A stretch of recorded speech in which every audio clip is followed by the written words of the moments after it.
Hello everyone, welcome to our quick candle pattern series with Dylan Peacock. I'm going to be talking to you about the morning and evening star candle patterns. The morning star candle pattern is a pattern used to find reversals from bearish to bullish, as well as a possible continuation of an upward trend. We use it in conjunction with moving averages and Fibonacci retracements as levels of support. The pattern consists of 3 full body candles. The first one must be a large red candle, and the second one must be a small body candle. The third candle must engulf the second candle and reach 75% or higher of the first candle. Here we have a large red candle, followed by a small body candle, followed by a large green candle that fully engulfs at least 75% of the initial red candle.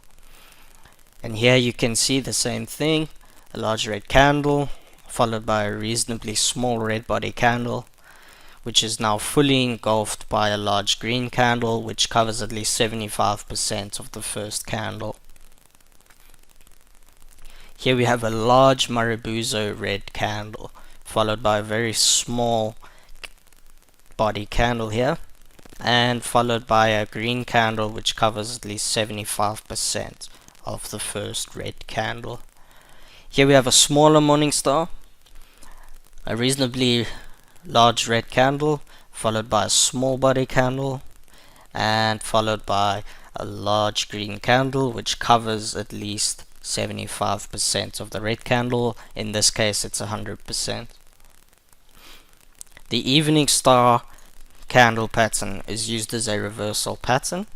Once a strategy has determined the trend has changed from bullish to bearish, it is used together with the moving average and stochastic oscillator to find overbought areas as well as Fibonacci retracements as resistance levels. The pattern consists of 3 full body candles. The first candle must be a large green body candle.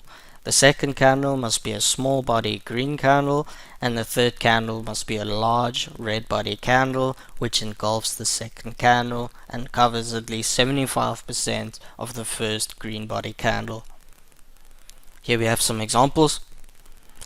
Large green body candle followed by a small green body candle followed by a red body candle which covers over 75% of the first green body candle. Here we have a very similar pattern, green body candle followed by a hammer candle followed by another red candle which covers at least 75% of the first green candle.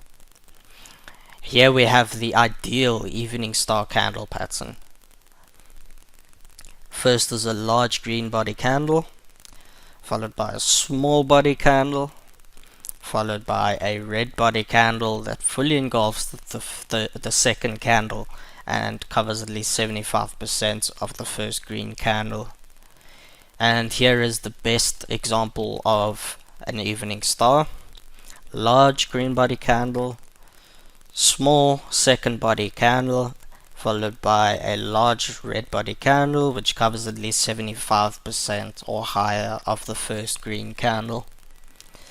The following patterns are not morning stars. The first one is we have a red body candle followed by a small red body candle, and then it is followed by a green body candle, but it does not cover 75% of the first red candle. The same follows with the second one. First, the second candle is too large for it to form a morning star pattern, and the green body candle does not reach 75% of the first red body candle. Here we have the same small red body candle followed by too large of a candle. It must be smaller than this, and then the green candle that follows does not cover 75% of the first red candle. Well, actually it does, but it's too small to be in a morning star candle. Here the candles are way too small. We have an inverse hammer, a doji, and a reasonable green body candle, but the candles are too small for it to be a proper morning star. and the same follows with this candle pattern here. The following patterns are not evening star patterns. Here the candles are too small, and this would be considered a bearish engulfing candle. So over here we have a green body candle.